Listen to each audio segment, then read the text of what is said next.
Como vimos anteriormente, el carpintero de Nazaret tiene una amplia credibilidad histórica. Historiadores sin ninguna motivación religiosa han escrito sobre su vida, lo que demuestra que su existencia no fue el resultado de una mente fantasiosa en el primer siglo después de Cristo.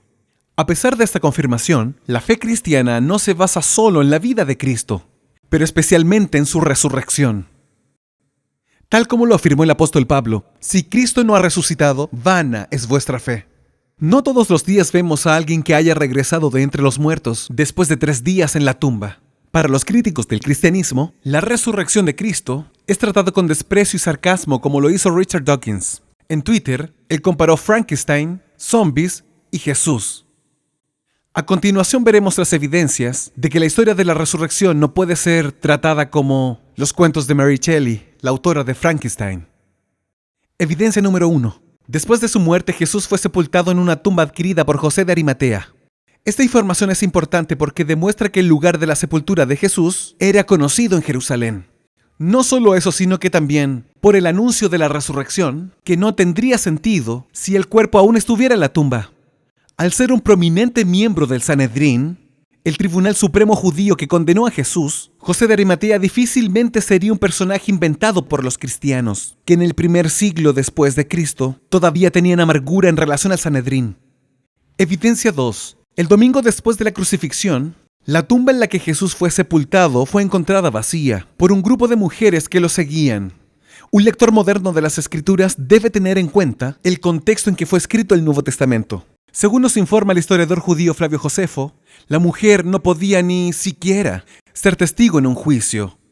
Al contrario de lo que cualquier charlatán podría planear, los autores de los evangelios registraron que los primeros testigos que dieron la noticia de la resurrección fueron justamente las personas con menos credibilidad en la época, las mujeres.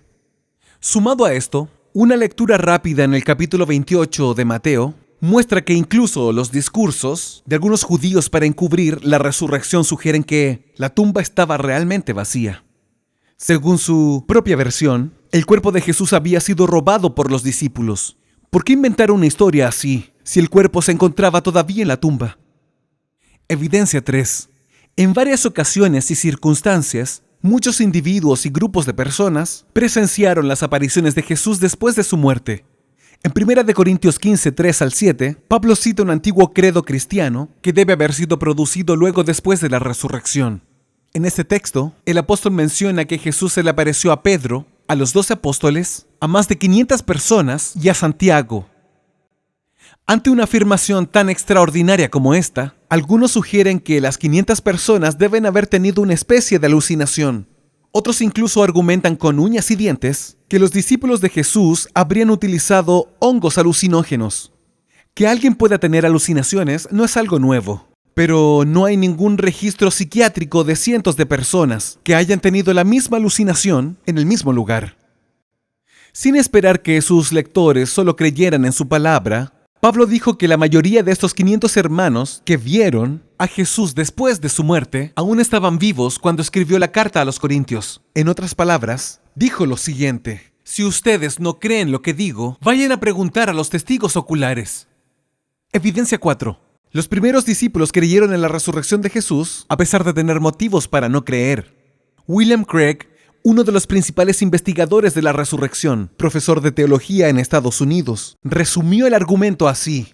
Primero, el líder estaba muerto, y el judaísmo del primer siglo después de Cristo no creía en un Mesías muerto, y mucho menos resucitado. Segundo, de acuerdo con la ley judía, la ejecución de Jesús lo retrató como un hereje, un hombre bajo la maldición de Dios. Tercero, la creencia judía en la vida después de la muerte no aceptaba la resurrección de un individuo antes de la última resurrección en el tiempo del fin. La resurrección fue el punto de inflexión en la vida de aquellos hombres, conocidos por el egoísmo, la incredulidad y la fe inconstante. Después de la resurrección de Jesús, estaban dispuestos a dar su vida antes que negar a aquel que venció los poderosos brazos de la muerte. No es en vano que 11 de los 12 apóstoles fueron martirizados justamente por no negar la fe.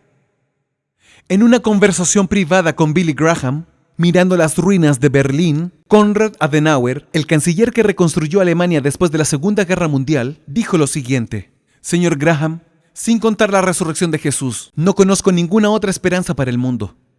Y para usted, ¿qué representa la resurrección de Jesús? Piense en ello.